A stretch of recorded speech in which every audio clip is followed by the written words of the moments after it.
Hi guys, and welcome to another episode of the Work Knits podcast. I am coming to you very shambolic today. For new viewers, just a heads up that this is, it's not massively far from normal for me, but I am particularly chaotic today.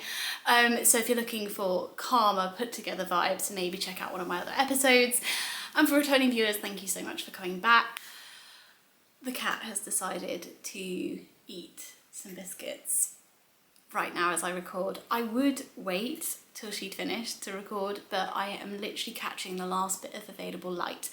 I'm recording this like earlier than I normally would. It will still be out on Friday as usual, but I am heading off to Tokyo, which is one of the reasons that I am all a little bit shambolic and chaotic today. So please excuse the cat munching her biscuits in the background. She will stop soon. And let's stop the waffle and get into a proper episode. I hope you've got something lovely to drink, something nice to eat. And let's start with what I'm wearing. So this is a kind of doodled sweater. I'm not going to call it my own design because I didn't write any notes on it. What you probably can't see out of shot is it's got a split hem, really nice big cuffs. These are quite thick. This is knit on kind of a DK weight yarn. It's knit in a DK weight yarn on 3.5mm needles.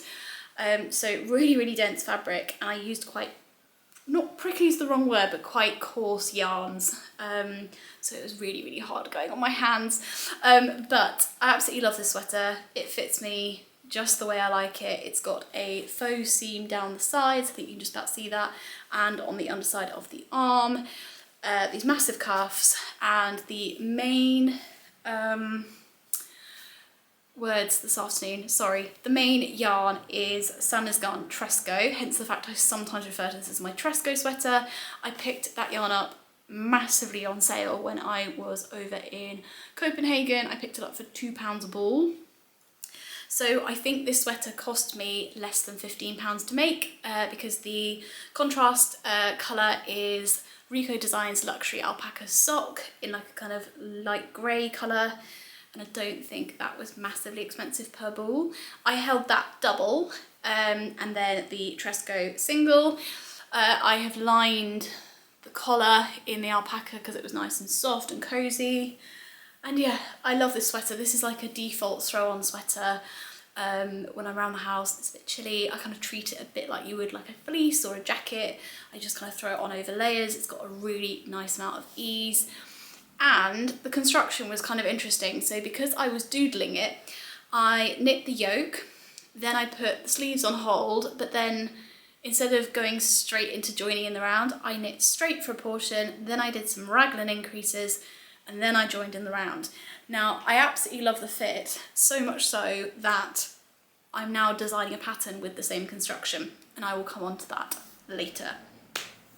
Also in the background, because I thought it was only fair to kind of acknowledge how much I've been wearing this item recently, and I literally had it on until I started recording. This is the Anthe shawl by Moonstruck Designs. I cropped the pattern quite a lot. You can see I just started on the big kind of slip stitch flower motif at the bottom, and then I stopped part way. And to be honest, that's because at the time I was knitting a lot of shawls, but I wasn't enjoying knitting shawls. I was kind of stuck in a bit of a rut. It's got nothing to do with the design. And the other thing is I find mosaic knitting goes quite slowly, and the point where she's got this massive mosaic motif, I've got this folded in half, she says.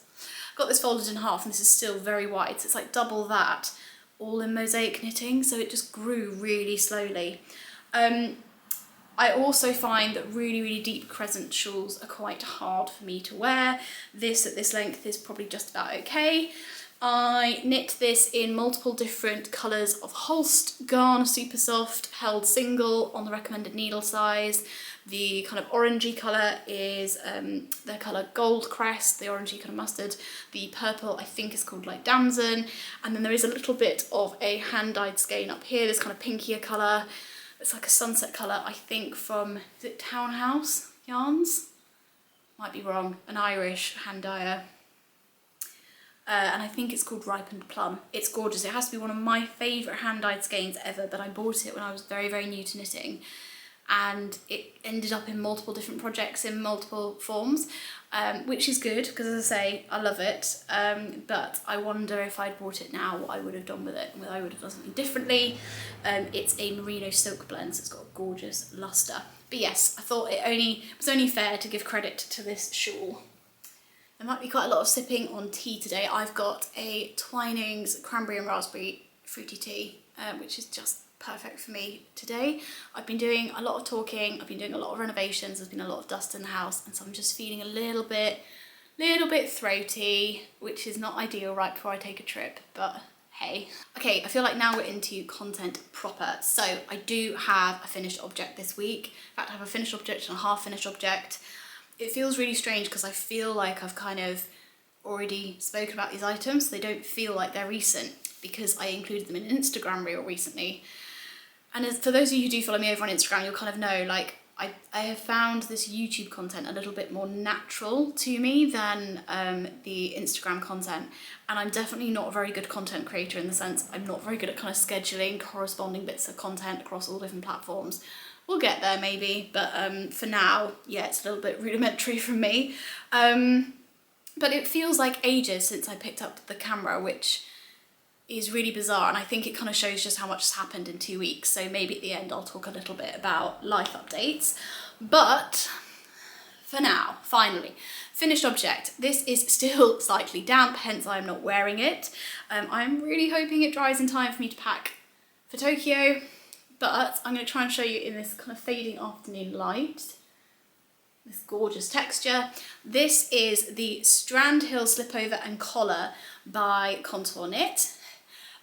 This is a test knit, and in full disclosure, I've kind of ended up not knitting one or the other, which I'm sure is incredibly annoying for Sharon, who's been very patient with me. But basically I was playing massive yarn chicken, and it just, yeah, this length worked for me and the yarn that I had. It is longer than the collar version. It is a few repeats shorter than the slipover version. I have done the little ties that you would have in the slipover, but they should be kind of part way up the body as opposed to right by the rib like I have them. But yeah, you've got some beautiful cable and ribbed details around the neckline. You've got some gorgeous sloped shoulders. For the keen-eyed amongst you, I did make an error in the texture up here somewhere, which I just didn't think it was worth ripping back by the time I'd worked that out. What else to say about this? So I knit this, you've been hearing about this, I feel like, for so many episodes. I cast this on in the second week of January during my trip to Prague, which is where I picked up the yarn for this. It's a really beautiful end product, and if you're someone that likes if you're someone who enjoys taking their time over projects, luxuriating in the skill that you're using, this is a great project for you. I think I can be that kind of person, but I also have some gaps in my wardrobe I really want to fill, and some designing that I really want to do. So this felt like it took a lot of time, but it's worth it, as I said. Knit on 3.5mm needles. I've made mine in Filcolana Arwetta in like the kind of oatmeal biscuit colourway, and I have then held that with a Surrey alpaca from Fyberspates. It's their Cumulus base in the colourway Natural. As always, all these details will be down below in the description box, and if I have missed anything, then please feel free to contact me on Instagram. But yeah, I've really enjoyed the test knit overall, and I'm really pleased to have this finished. I can't wait to get some photos of it on when I'm in Tokyo. I think the texture's going to look gorgeous. I'm kind of picturing it with a long sleeve white t-shirt underneath, but let's see. I will give you more updates on that when I produce. I think I was going to do a kind of what I've knit in January and February video and like how I've styled it. But I think that's probably going to end up being more like a January, February, March, and I think I'll do those in like 3-month chunks, which hopefully will be quite nice because it will kind of go with the seasons-ish. So we will see, but that's kind of a plan that's evolving. So that's my first finished object. I put in some serious mileage on this whilst I was in Edinburgh. I did about 8 hours of knitting straight on this to get a decent chunk done, and I then did a further, I think, 4+ hours when I was back here. So yeah, Feels very good to have it off the needles, and I need to put it back blocking so it sits nice and flat, but very, very chuffed with this. Gosh, I think there's going to be a lot of editing with me playing with my hair and just garbled words. Great. Half finished object. And again, this feels weird because I feel like I've already shown this, but I haven't. This is a vanilla sock.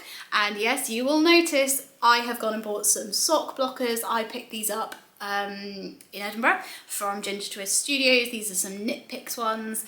But yes, vanilla sock. Now, I have finally, guys, found a combination of needle, stitch count, number of rows, all that malarkey that fits my foot really well. Because, and I was really in two minds whether to share this or not on the podcast, but those Taylor Morocco socks don't fit very well.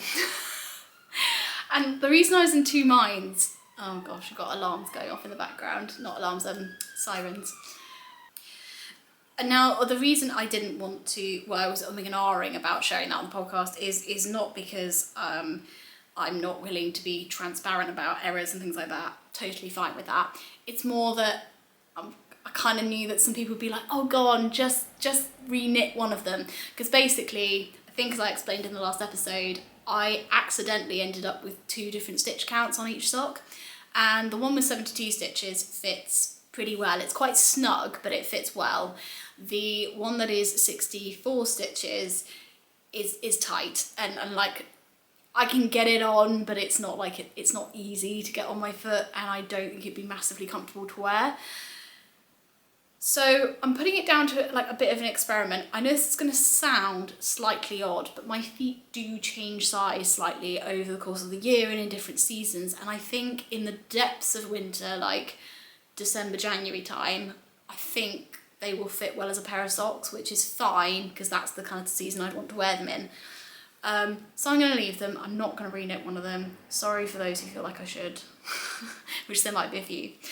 But what it did spark me to do was to try and come up with a recipe that does really consistently fit my foot well. And it's taken me, gosh, I don't even know how many years. So I quite often do 64 stitches and those do fit nicely. They're very kind of snug on my foot. But I wanted something that's kind of a bit more easy to get on and is kind of just, yeah, grab and go. So having done that 72 stitch count on one of the Taylor Morocco socks, I thought, okay, let's give 72 stitches a try because I have quite short but quite wide feet. So maybe that will help with the width. And then I'm doing a nice deep heel flap, like really quite deep. So I think I'm doing something like, I think I'm doing as many rows as there are stitches. So it's a proper square, my heel flap. And then obviously gusset decreases. And then the toe, I've kind of done a combination of a decreased either side toe. And then for the last 4 rounds, I do decreases in the round, the whole way around the foot, the toe.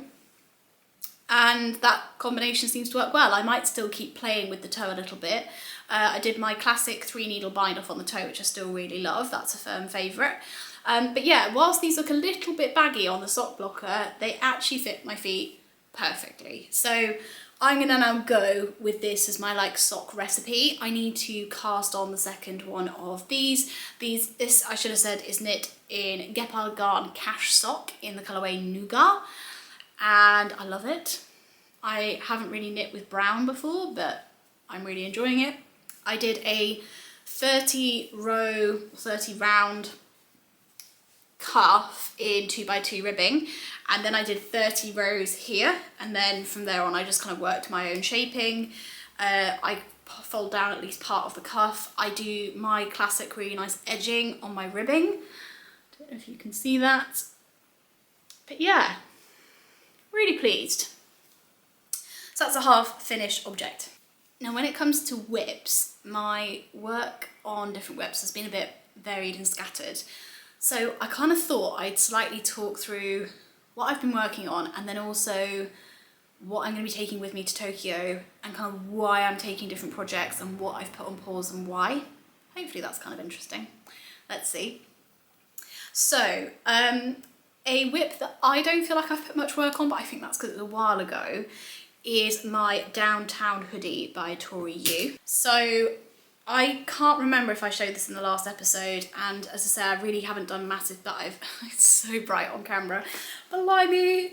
Highlighter pink, but yeah, I've just basically put a bit on the sleeve. Now, the reason this hasn't had very much progress, I actually have really wanted to knit on this, and I probably would have had this done for this episode if it weren't for the fact that I've been working very heavily on a design.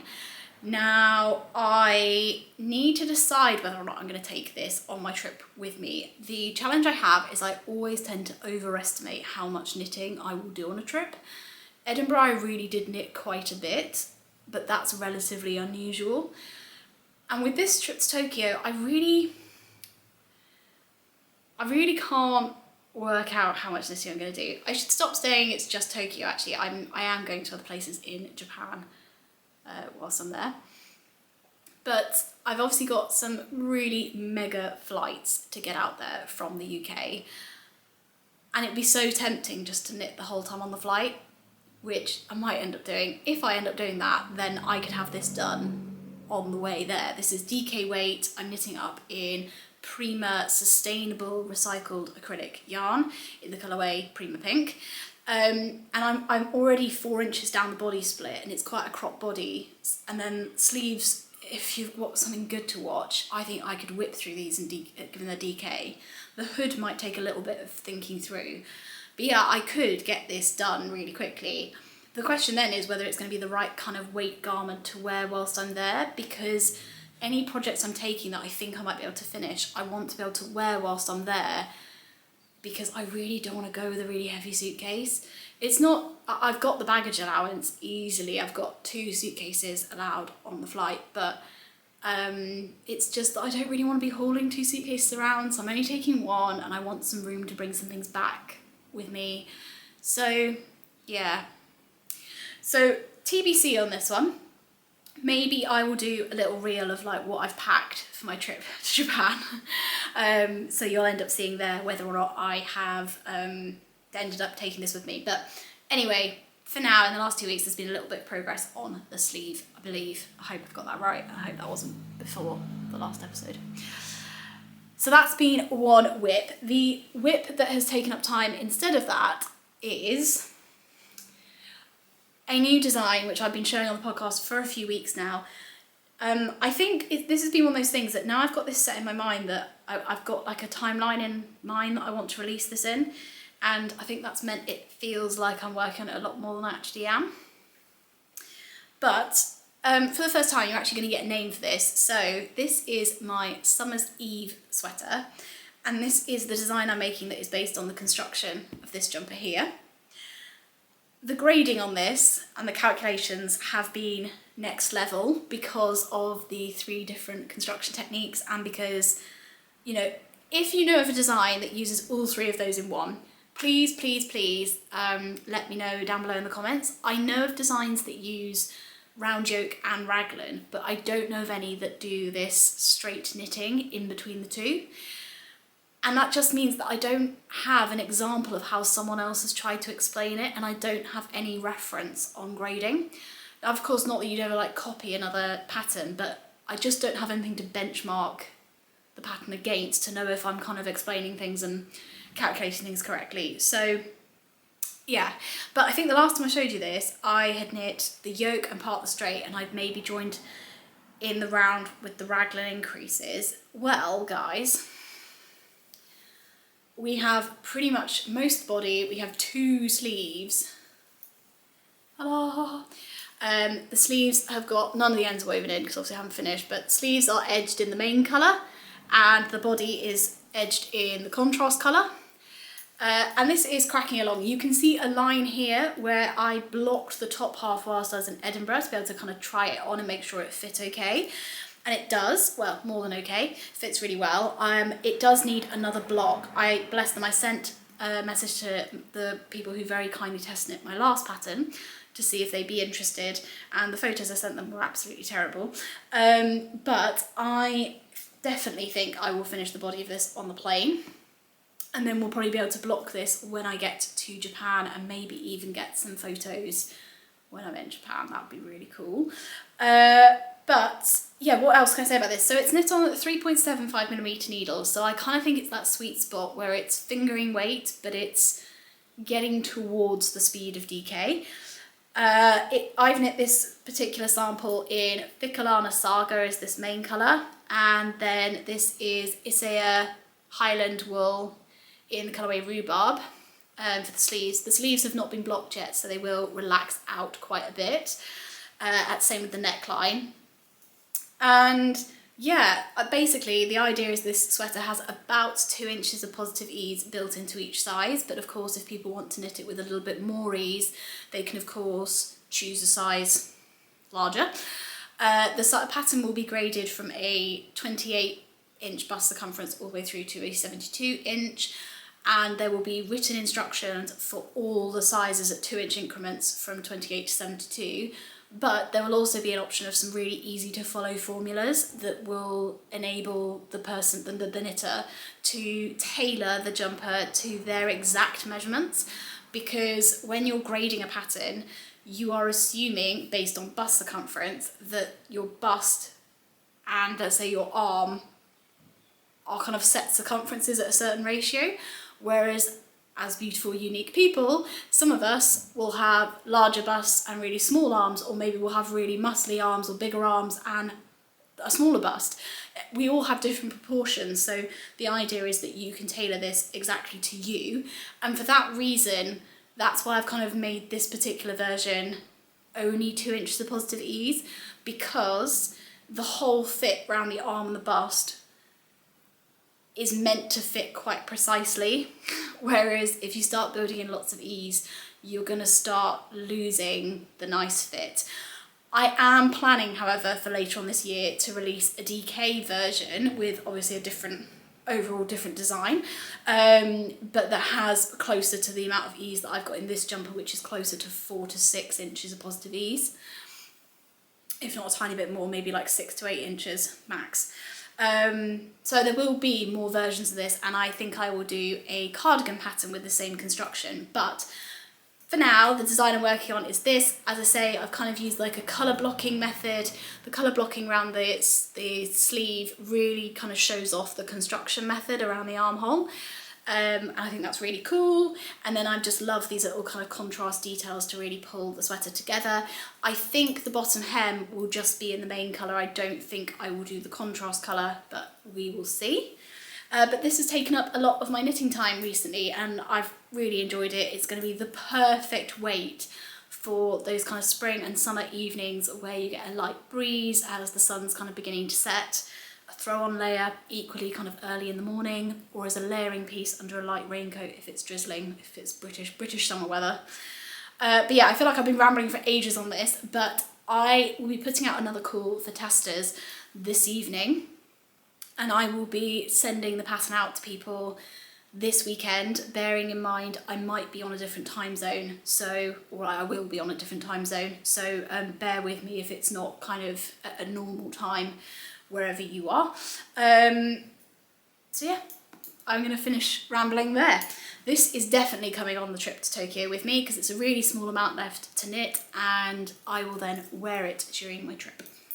Okay, I have 2 more whips to show you, and then a bit of future knitting planning, which will come on the trip to Tokyo with me. So it's kind of immediate plans. So the next whip, which is a small one to show you, but I have cast on another sock, but this time a little bit different. So I'm going to use my formula, my newfound formula. I should have really cast on another matching Gepard Garn Cash Sock, but I just felt in the mood for variation, and I've been wanting to knit with this particular yarn since I first saw it, and particularly since I bought it. It's just been sat looking at me like, knit me. Sorry, hair is really annoying. This is a self-striping skein of Dragon Hill yarns in their winter warmer colourway. It's just stunning. For some reason it really reminds me of Scotland. But it's got this kind of magenta colour, a slimy limey green, and then a burnt orange, and they're interspersed with grey.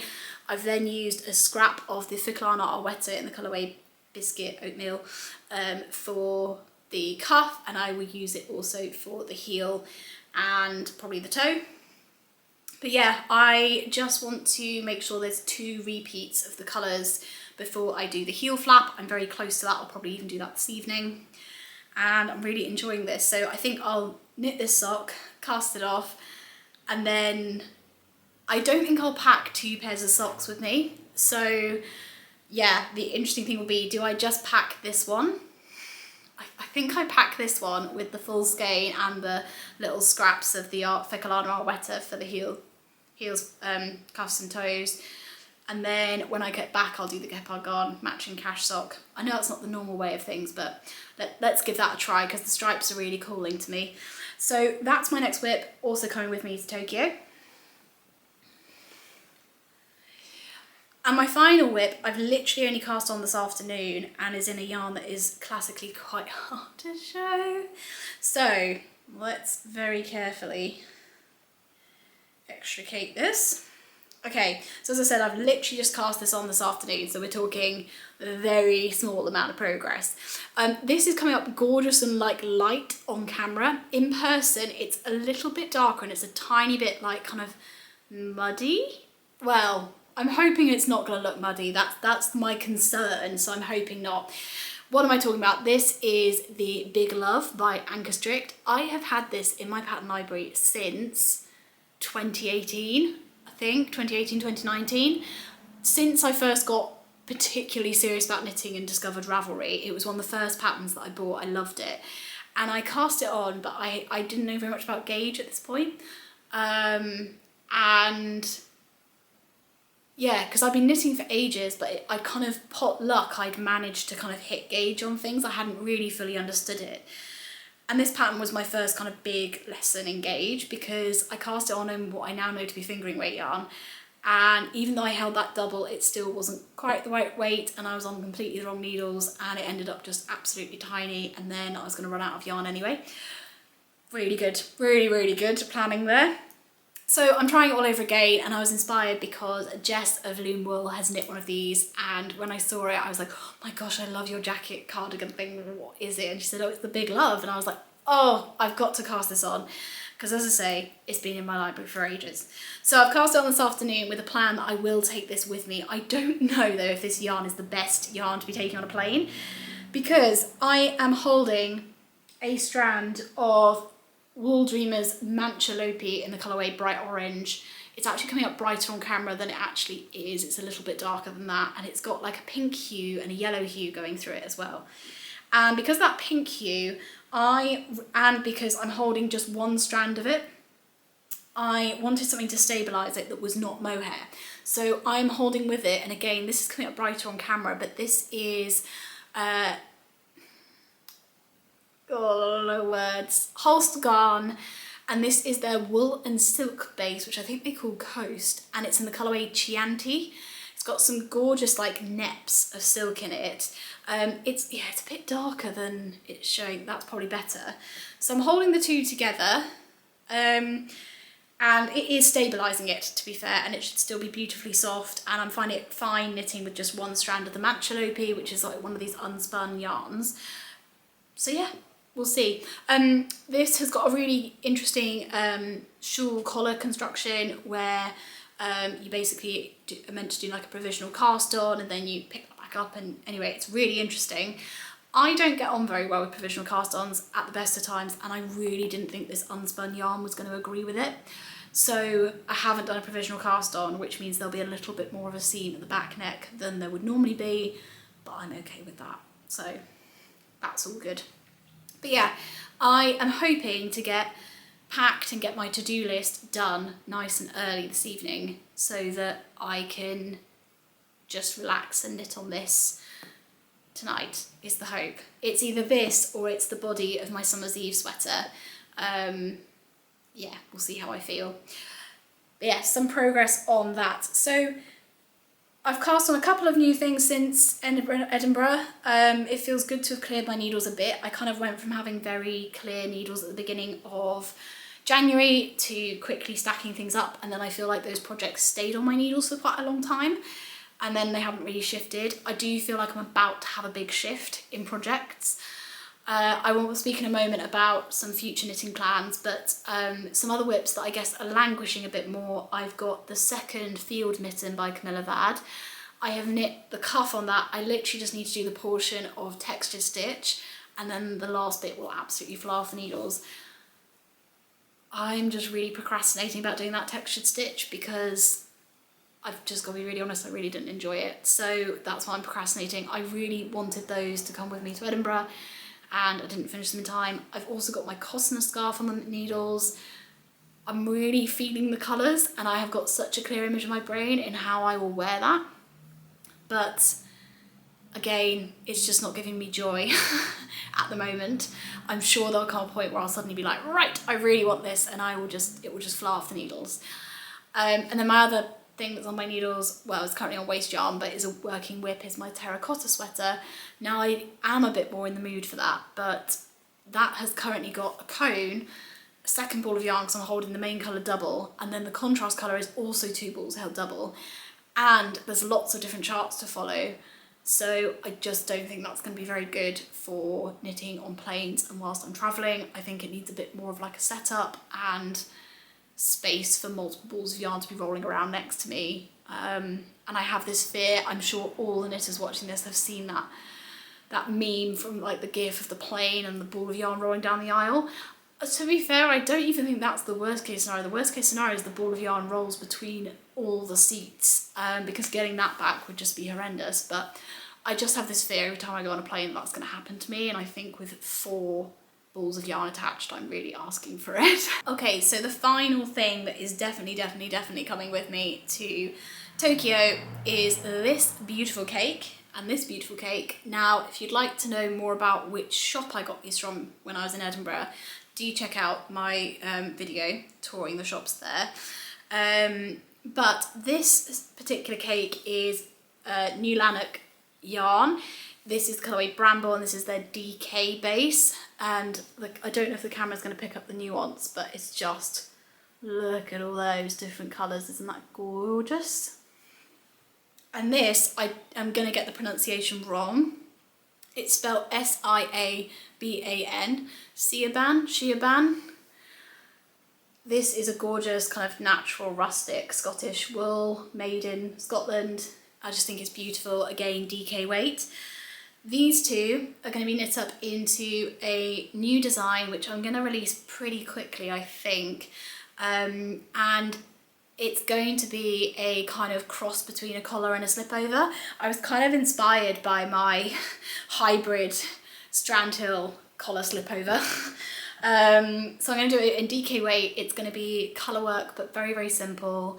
And whilst the piece will be worked flat, you won't be doing colour work flat, if that makes any sense. The colour work will always be worked on the right side. So yeah, I think that's going to be really exciting. Well, it's either going to have to be colour work just worked on the right side, or it might be a little bit of almost like mosaic knitting style of colour work.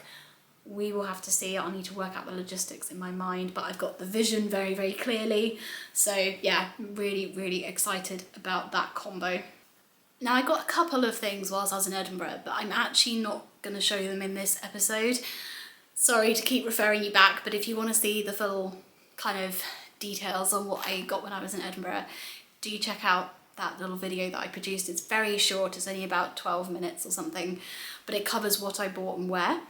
But some of that stuff has been gifted already, so yeah, can't really show it here.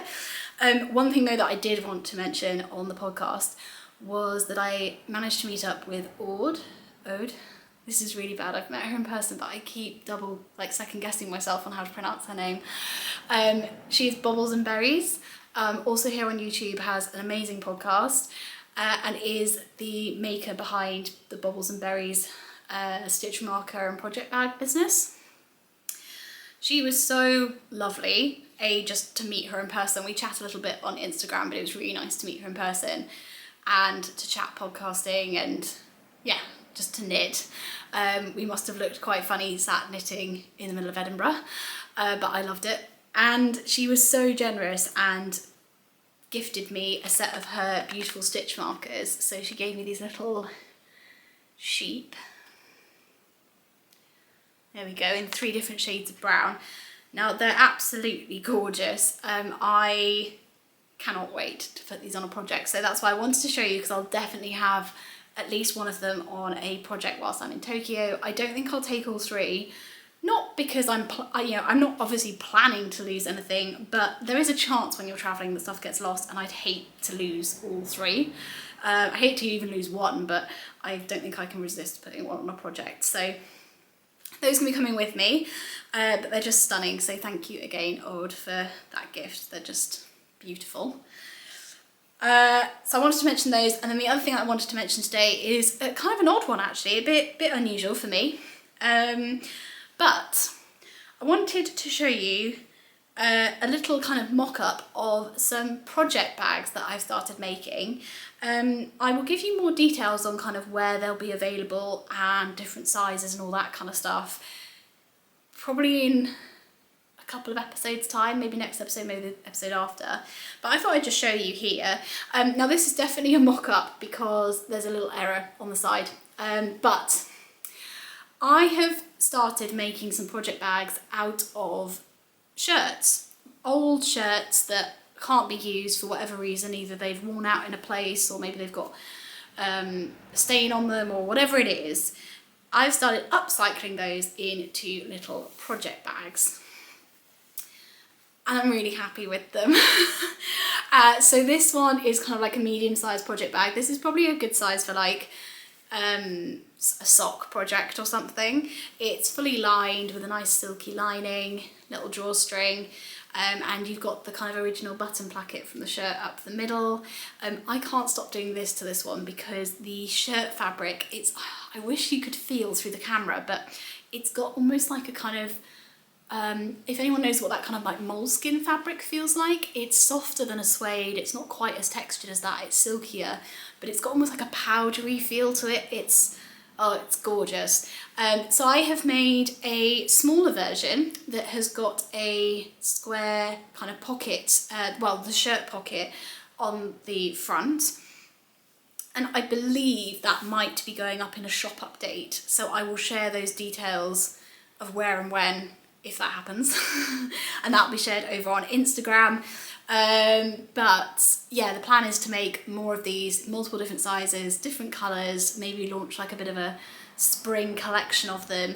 And the idea is that these are going to be very affordable. We are supporting the planet in making sure that shirts don't go in the bin, and making something beautiful and useful out of them, and yeah, just sharing the joy a bit.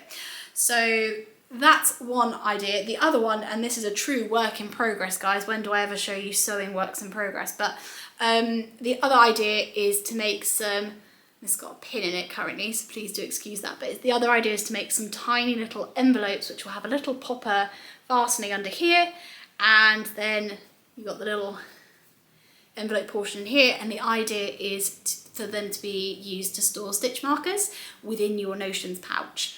And there'll be some notion pouches coming too.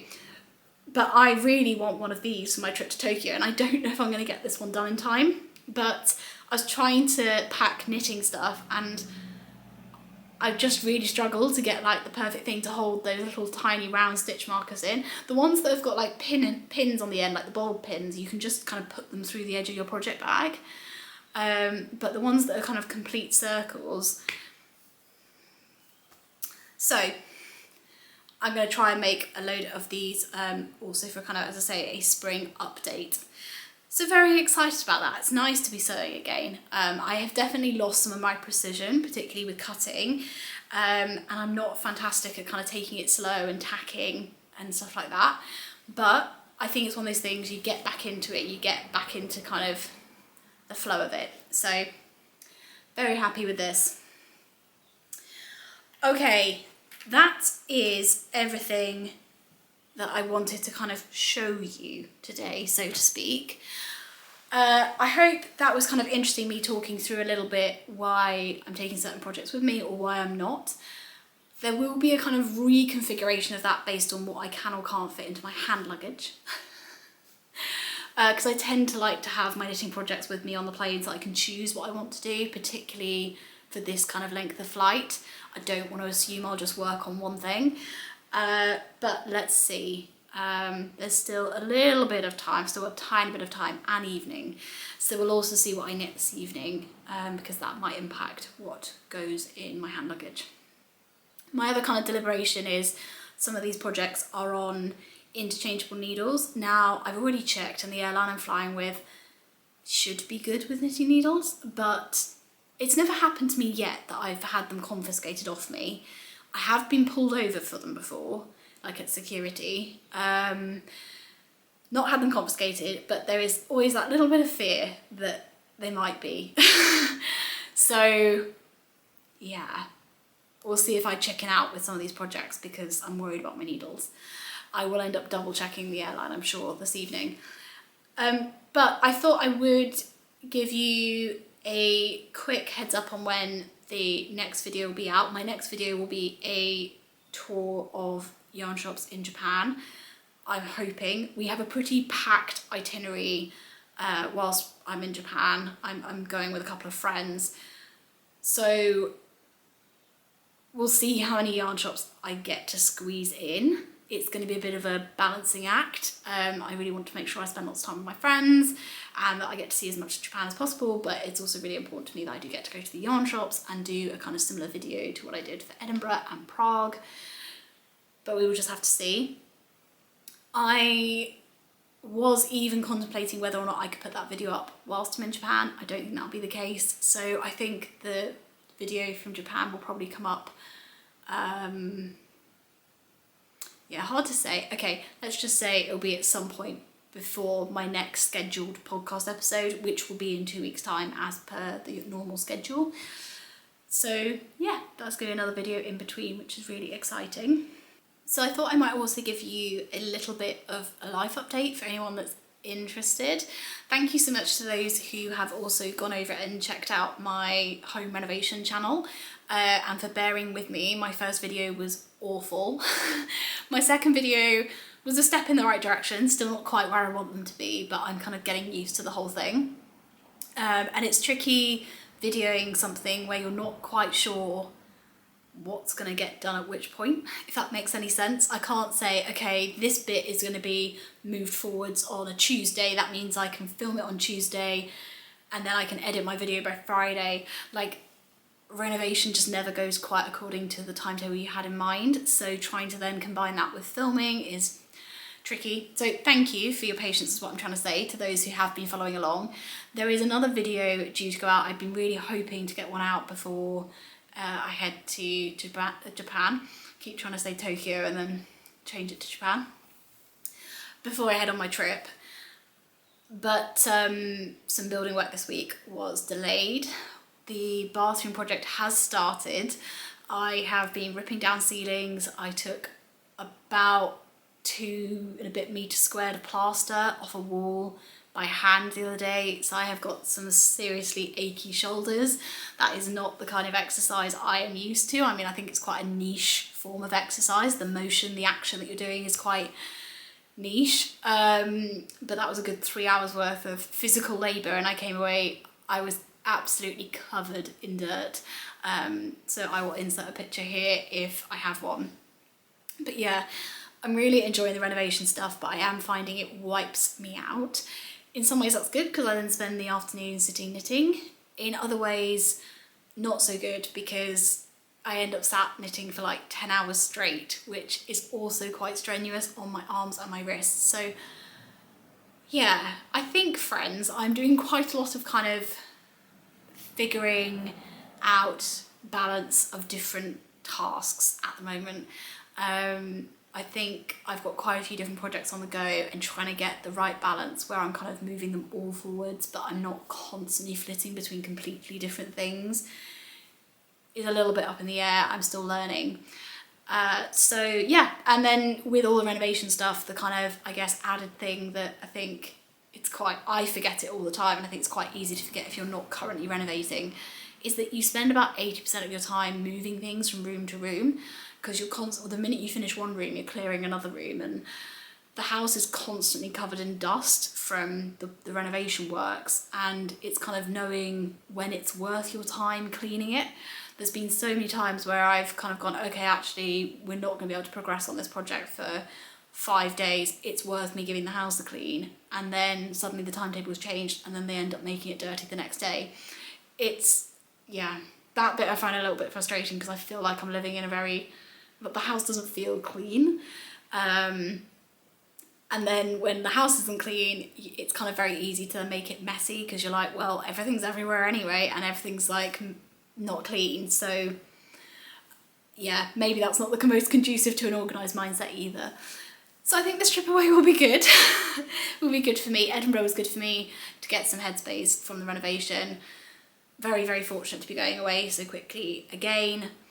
I'm going to miss my little cat like there is no tomorrow. I came back and she had really severe separation anxiety, so feeling like a very guilty cat mum for going away again.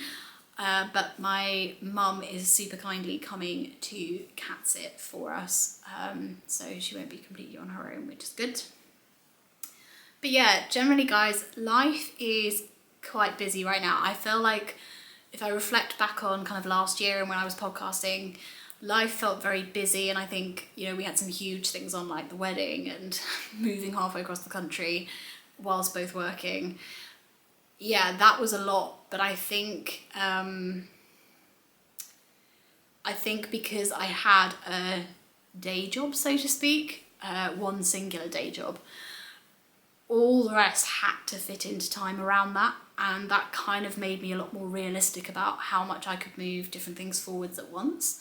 And it kind of gave me a sole focus, whereas at the moment my time is quite evenly split across about 5 or 6 different projects / ventures, and that is a whole different ball game.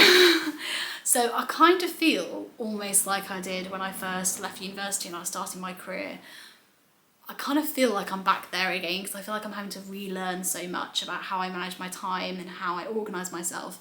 I was always a very organised person and I would pride myself on time management.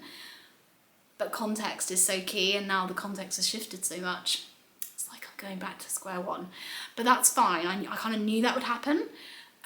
It's just really fascinating to me to be able to kind of reflect as I'm going along. I kind of thought I'd feel all this shift back in January, and instead I'm feeling it now in March. And that's just how it goes, right? You just don't know when these feelings are going to come and how things are going to kind of work out. So there you go, you get a little bit of insight into my brain. But yeah, I won't kind of bore you with the details on all, you know, the various different projects on the go. I'll kind of keep it to the knitting and the home reno stuff on here. But yeah, still very pleased with the decision that I made, and still really enjoying focusing more on this and my designing.